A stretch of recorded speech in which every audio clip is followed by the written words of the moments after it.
What's that? Oh damn it, baby, you back. Yeah, heard you got a boyfriend. That's cool, girl, where is he at? Ooh, he fucked up, you lucked up. You done ran to the motherfucking man. Look, I make you my babe for a day. You should be happy I'm giving you back, cause I can make you wifey for a week. We can spend a weekend in Japan. If anyone fuck with my Aki Chan, tell him they'll get fucking Jackie Chan. Honestly, I'm better as your boy, I'll be kinda shitty as your man. Let's go back to only being friends. Sorry girl, I hope you understand this just nope. That's right. So good, so good. No.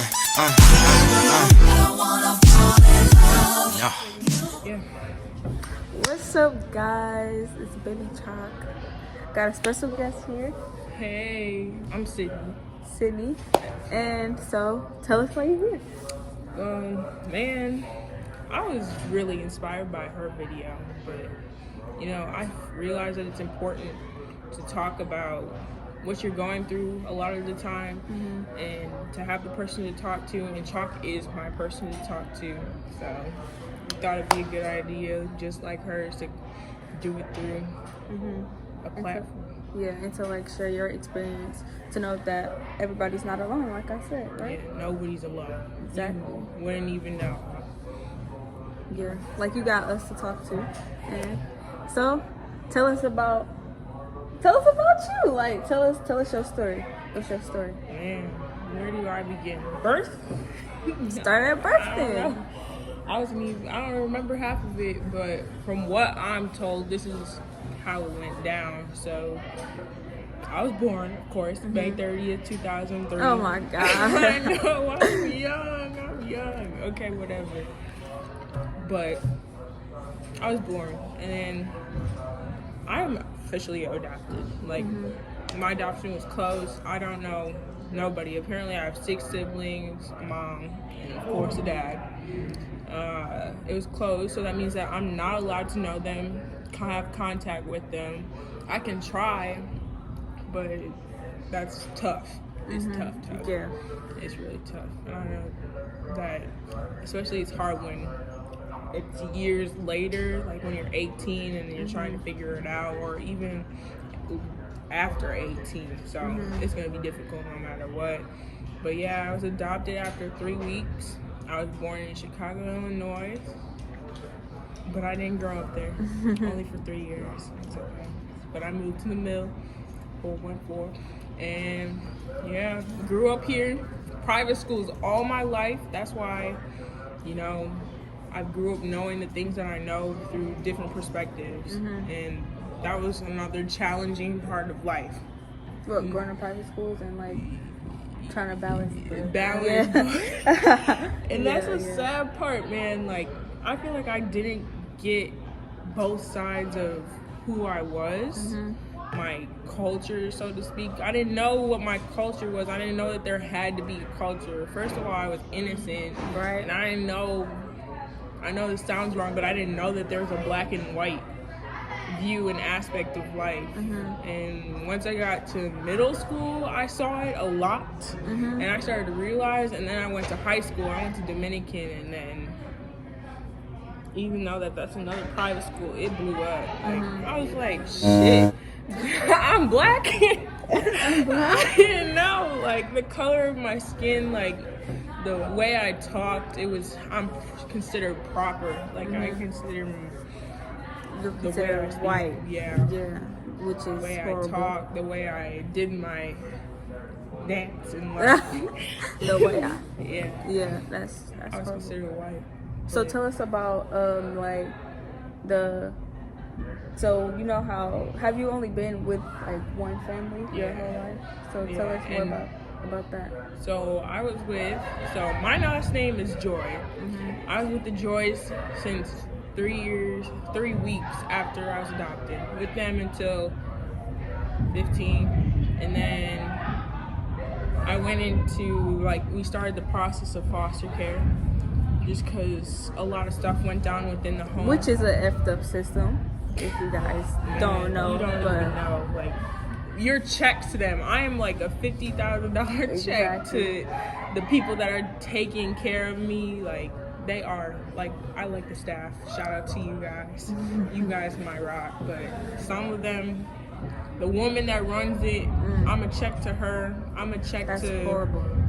my social worker. I'ma check to a lot of people, and they're made to seem like they care and like, but you hear things and it's hard to keep your mind on track. It's hard to trust them. Like you're just like, it's kind of like not really like teachers, but like they're gonna get paid regardless if you fail or exactly. not. Like, but and it's really sad that you feel like. And there are some teachers that care, but like, and then there are some people that care, but you don't know. How do you determine whether this one cares or not, and the other person? And that's life. Like, how do you determine this friend cares more, or like this friend doesn't? Yeah, you could be with really your best sad. friend, and they don't give a you be better. Okay.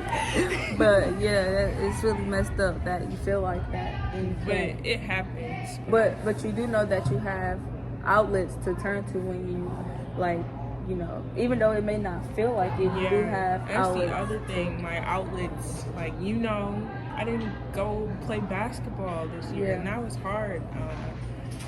Basketball has been something that I went to, and like it made me feel happy. I love the games, and oh my god! I told you I wouldn't, but I've been playing basketball since like 3rd grade. Exactly. I miss it. Which brings us like to the point to lot, bring up. I mean, we might as well talk about why.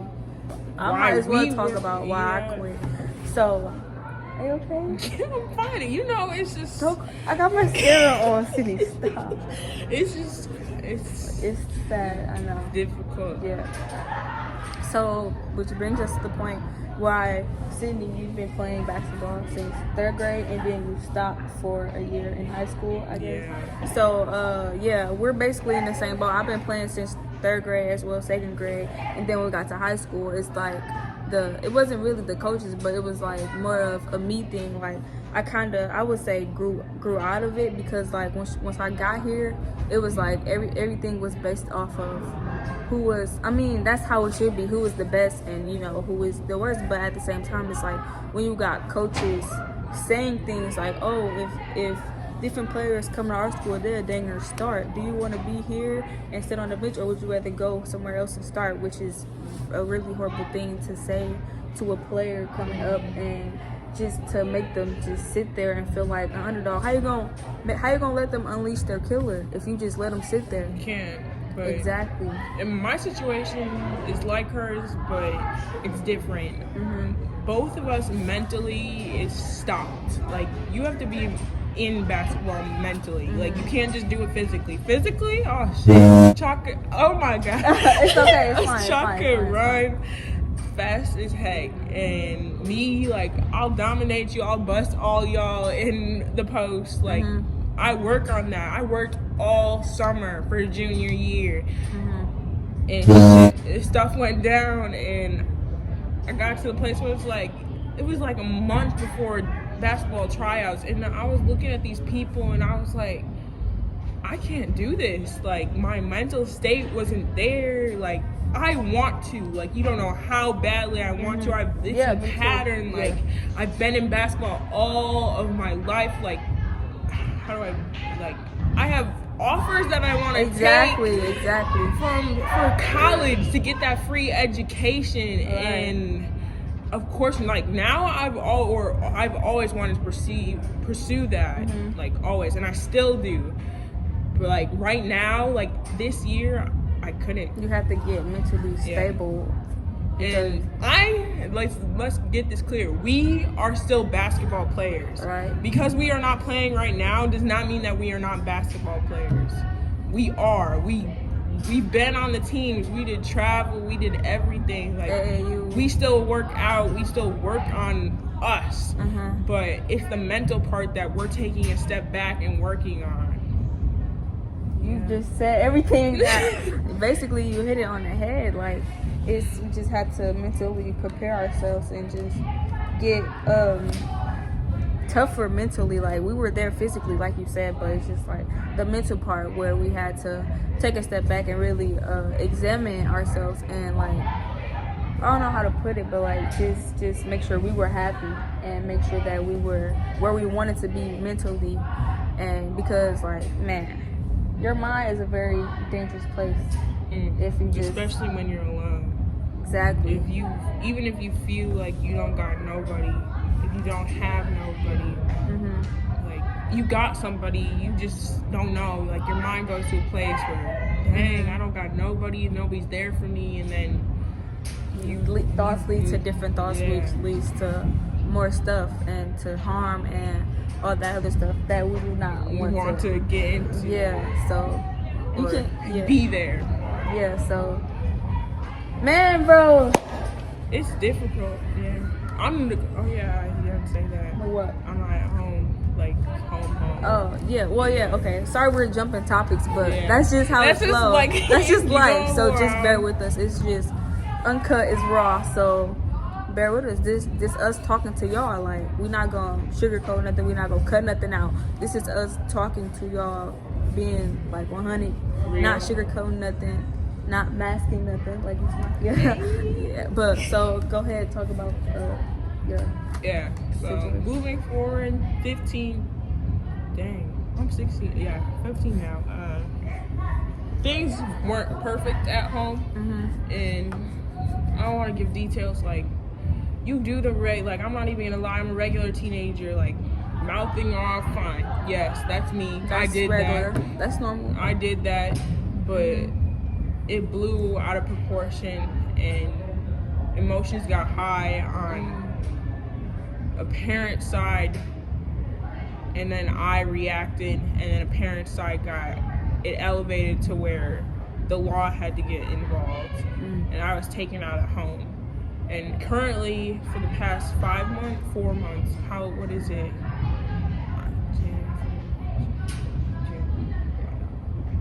September, October. End of September, I think, or end of October. So it's been like 4, I think October. 5 months. I think October. October? Yeah. Okay. That's when it was after that. So since end of October, so 3-4 months, I've been in a group home because nobody wants to adopt or take in a 16-year-old kid. It's not common. It's a process as well. In my case, it's really different because the goal of my case is reunification, but I'm almost 18 and that's not gonna happen. Like, it's clear in everybody's eyes that's not gonna happen. It's not likely to happen. I mean, it can, but it's not. It's not likely. Way to be positive, Chalk. Thank you. I think so. I'm trying not to. It's a work in progress. It's a work in progress. I'm working on not being so negative, but so I got in my mind, I haven't gotten there yet, but that's gonna happen. So how is the living conditions in the group home?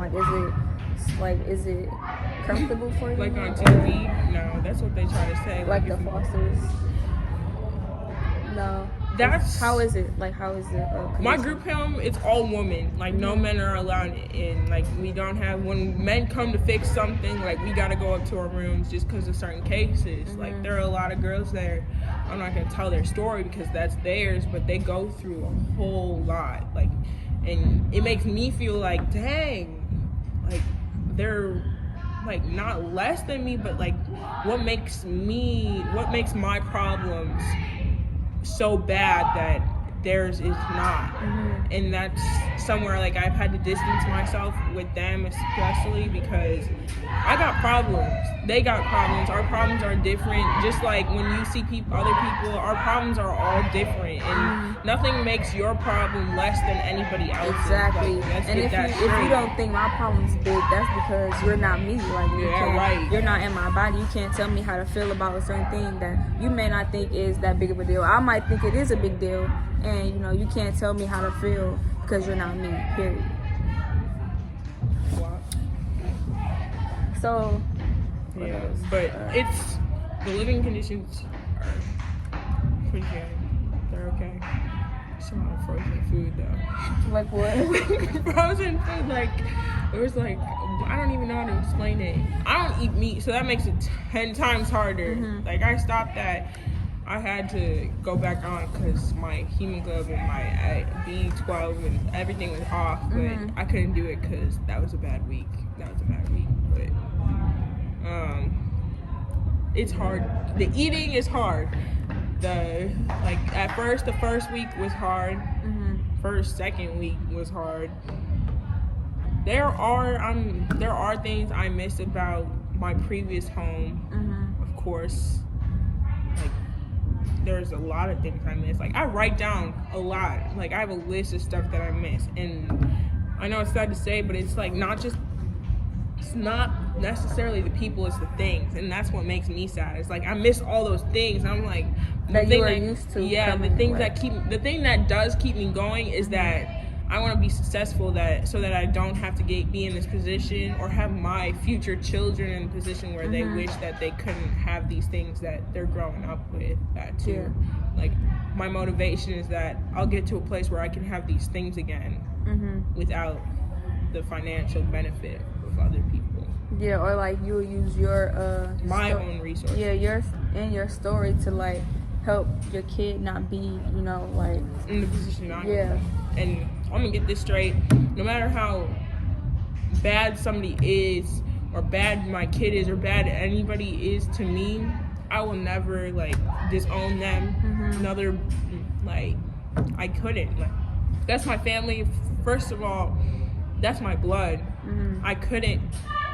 Like I've learned that I couldn't as a person. I couldn't just give them away to another person. I don't know how that happened, but things went down. I personally couldn't, and it's made me learn that I love everybody that's with me, especially even though they can do you wrong sometimes. But that's what love is for. That's what I feel love is for. Yeah, love is coming back even though you had, what's the word I'm trying to say? Even though you had like setbacks with each other, even though you like argue with each other and you don't see eye to eye all the time, love is coming back together and reconnecting and reinforcing the bond and like making it better, because that's love. You're not just gonna leave me if you love me. Like God don't leave us, and He love us ever. Even though we sin, He still love us. So that's love, right? Love is kind, love is patient, all that stuff. So what would you say to younger people or people who are in the same situation as you? What would you tell them? Like, what would you say? Have patience. Patience is key, because we have this societal idea that we gotta go through all this school, graduate, go to more school, have children, get married, have children, still working after college, and then live a happy life. But that's not everybody's success. Like, idea of success is different for everybody. Somebody could be successful living on the streets. Right. Somebody could be successful working at McDonald's. Somebody could be successful, like, having that dream job of theirs. Like, that's the idea that we have for ourselves. It's not, my success is different than chocolate success. It's going to be different for everybody. So have patience within yourself to keep going. And the process is gonna be long. It's gonna be long. I can feel it already. It's already long. And we're not even over it. It's not right. even It's not even. It's barely we're not starting. even halfway there. I feel like. Yeah, it's really long. It's gonna be long. So, do you have anything else that you would like to say? Oh, have you like ever battled with mental illness? We haven't talked about that, but like. Yes. Yeah. Yeah. I don't know. To what extent? Like how? Like tell us. To an extent that I was checked in, what was it, end of sophomore year into a mental hospital for like 3 days, but it was a depression, like not to the point where I wanted to end things, like for me, but it was to a point where I almost got there, where I couldn't do it anymore. Like that's where I felt. And I only had to stay 3 days because I was in there involuntarily Like, I saw other kids like that had a whole bunch of stuff on them that they had already done and tried to do, but that's why I got out earlier, is because I didn't try to do it, and they saw as something wasn't really necessarily wrong with me, but I've gotten to the point where I've had to take a step back and say, what the hell are you doing with your life? Get back on track. Yeah, that was hard. Yeah. So, like, is it getting better? It's gotten 100% better. With everything that's going on, like right now, with being in the group home, I'd say that I never got back to that place where I was. Was it last 2 years ago? But I'm still like, it still comes back sometimes. Like I get in that, but now I know I use my skills, as they say, to get out of it. And the number one thing I'd say is to talk to somebody, to have like find somebody, like just pull somebody. Like if you're worried about them telling people, it's you can even call the hotline, or like even if you don't want to do that, just find somebody. You have to find somebody, because you cannot do this life thing alone at all. It does not have to be your parents necessarily, even though that is a good place to go. But just have somebody, maybe even your teacher that you're cool with. Like have somebody, or a counselor, or that's you. Anything. Yeah. So have fun, guys.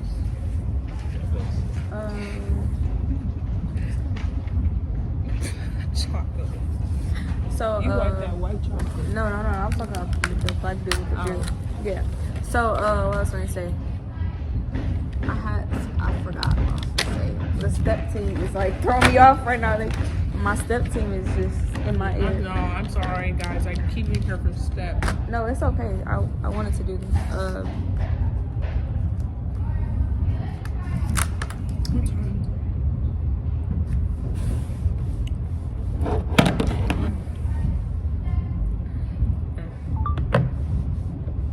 Okay. So, but I know you already got to talk about it. Do you have any questions for me? Yeah. What? What's your ways of getting through your depression and stuff like that? Well, I'm not really depressed anymore. I would say. What was your way of getting through it? Because I know I said that too. Like. Yeah. So. God. Okay. So when I was like in middle school, that's when I was really depressed. So like in middle school, I would like you said, I would talk to people. Like I would talk to Devon, and that's really the main person I talk to. Devon is really the person I talk to about my depression, because he'd been through it too.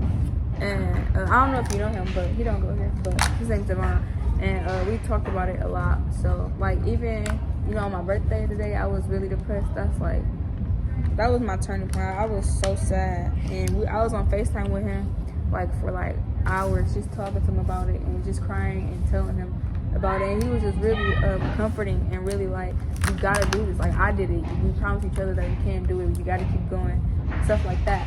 And one day, I talked to my mom about it, but it's like she's not really the comforting type of person. So it's like, but I still talked to her about it, and she knew what was going on.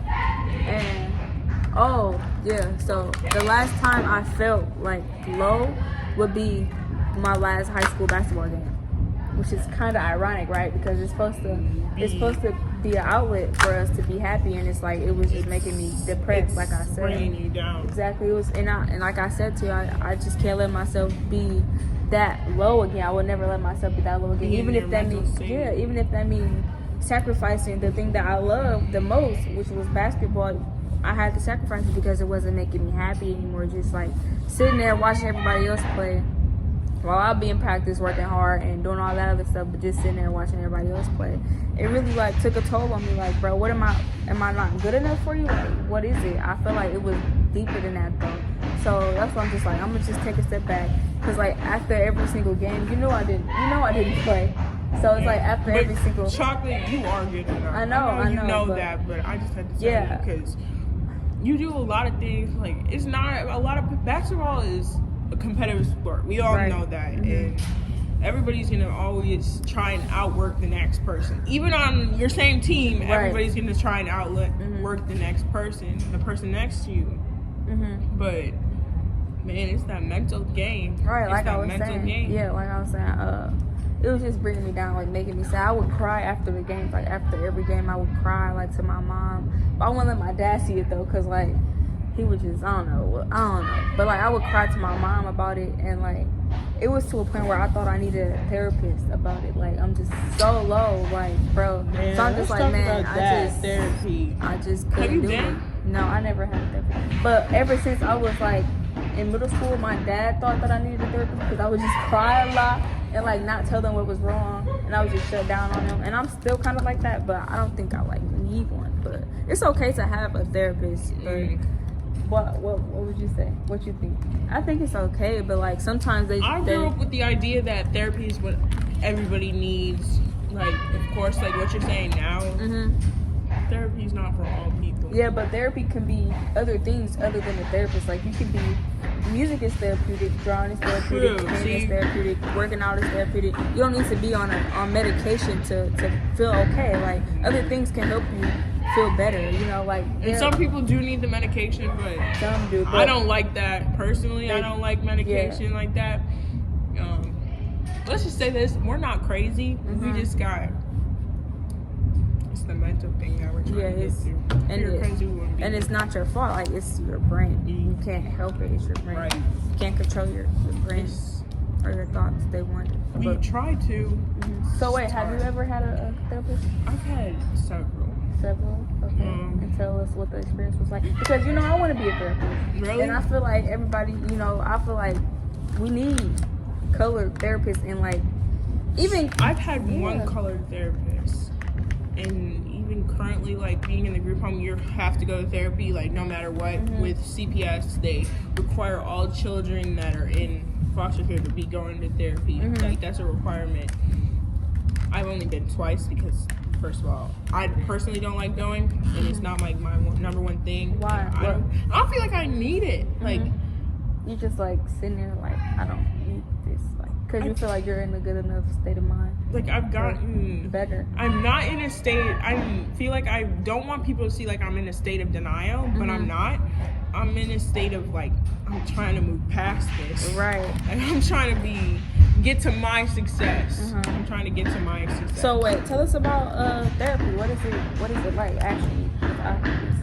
Right now it's just like they ask you a bunch of psychological questions, like, but in previous experiences it's. I don't even know, like there's been at least 3 therapists that I've at least had a connection with, but then it's like always ended like abruptly. And what they don't like, they're not allowed it's to not like. It's like you end and you're done. Like that's it's why like somebody you're comfortable. You're telling your whole life story. Yeah, to, you're telling your whole life. That's the other part of it. Like you're telling your whole life story to this unknown person. And then it just abruptly ends and they're not in your life anymore. Yeah, like you just spilled your guts to somebody, even though it's confidential. Let's get that straight. They always say, unless you are here to threaten yourself, talk about killing anybody else and something else. I don't know what the other one is. Or if any violence has happened to you. But yeah, I have my views on therapy. Yeah, it's not bad. Some people do need it, and it's okay to go to a therapist. Right. It's okay to go to the therapist. You're not crazy. And you can have your own ideas about it, but let's get that straight. That it's okay. I have my personal feelings on it, and it may be different than chocolates, especially since you want to be one. I do. And I think it's good that, like you said, you want to be a colored therapist. It's like there aren't a lot. I've only had. How many to say 2? But I don't even have one right now. There isn't a colored therapist. There isn't a colored therapist in that office at all, and that is sad. Right. How are you supposed to like relate to them? Exactly. Oh my god. Especially now that I know like who I am and I'm finding out who I am. People like to talk to people who they can relate to and who will understand from their point of view, not who will just listen. And I mean, people do need people who will listen, but like if I'm just telling you stuff and you're just like, okay, like, what is that doing for me? Like, Nothing. people like to talk to people who actually understand, you know what I'm saying, and like actually know or like have some sense of understanding, like people who look like them, basically, like because we understand each other, Right. because we'll be more comfortable talking. You to, get a better understanding of like, oh, I went through this identity thing, like that might be a part of it or anything. It's hard though. It's hard, but I want to end it with saying something. Like,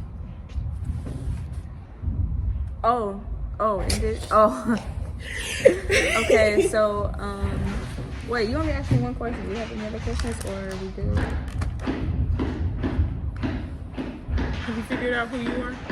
Do I am? Do you feel like you have? I feel like more than I have in middle school. Like now, I feel like I am a church girl who loves God and who, I don't know, I'm a very loving person, a very forgiving person. I haven't really explored many of my interests because, you know, basketball takes a lot of your time, and it's like I've been 9.1%. yeah, and I haven't had a chance to like experience other stuff. Like I don't know if I'm good at stuff because I haven't experienced it, because basketball is all I know. So I'm still learning that part, but I know who I like am on the inside. Like I know that I'm a loving and caring person, and I'm not like these other girls or other teens. Like I feel like I'm more mature for my age and more wiser than I should be. And I feel like I was born in the wrong generation. But then again, I feel like I'm going to just make a change to my generation and just be the change that I want to see. I think we made the cut with the generation. 2003 babies made the cut. Yes, we really did, because after that, I don't know who you guys are. What you're going to do in life, the world may end. but yeah, so that's really wrapping it up for you guys. Remember that you'll be okay. You will be. You'll be okay. Just hold on and don't discourage yourself. You're on time. You're on time. Your life is on time. You're on time for your success. Your success is different than everybody else's. So you're on time for your life. I love you so much. Yeah, so that's her story, guys. And yeah, thanks for listening. Oh, I don't know if I want to post it. This is 30 minutes. Just take it off. Okay, but guys, thanks for watching. I hope you enjoyed this video, and I hope it's outlet to you guys to contact us. And please, like, if you need anything, I'm very open to telling you anything that you need to know. Please. So I hope this really inspired you guys to know that you're not alone, like I said. And you don't gotta. This is not to. What do you say? Like, not to brag, or not even to brag, but to be cool. I don't really want one. It's not to be cool. It's not to, like, I'm not saying that having depression is cool or being in certain situations is not cool, but it's good to be out there and talk about it and know that you have people to relate to. It's good to acknowledge it and not just hide from it, because then it just gets worse and you don't want to do that. And this is not for views. Like I said, we're doing this to let you guys know that we are here for you guys and that we actually care. And we got to do it one person at a time. So that's 1 second at a time. That's all that we can do. If we touch one person, then that's good enough. At least we know that we saved one life. So you never know. Here. But all right, guys. Talk to you later. We might do another story. Yeah, except we should do, like, I don't know. We should make this a ritual. Yeah, but like, let's do it more upbeat than this. Okay, yeah, everyththing's not gonna be sad, but not even just letting you guys know before you like get into what's like before you oh yeah, we should do more on we have a community service group together with Miss Kyla Rax. Yeah, shout out to you, baby girl. Hey, love you. And Miss Rax, because that woman is a star. She's the GOAT. GOAT. She's the greatest of all time. And she's a good outlet too. 100%. And if you want to come to our meetings, like, just talk, because that's what we're here for. We're here to help the youth in our community. Please do. Core It turned into a Syd, mukbang. we're the Syd team. I don't know. That's bad. Core youth. And now I don't know. I'm sorry. That's bad. We're sorry, Miss Rex. That's bad. At least we know the acronym, but You're right.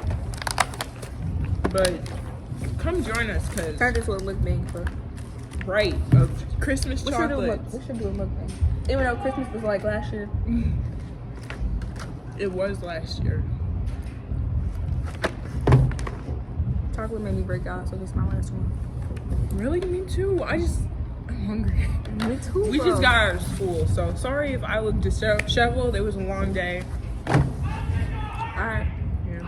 Well, alright, y'all. I gotta go to step back. Y'all hear them You yelling. hear them yelling in the background? So we gotta go. We love y'all, and we'll see y'all later. Maybe tomorrow. You never know. My ass.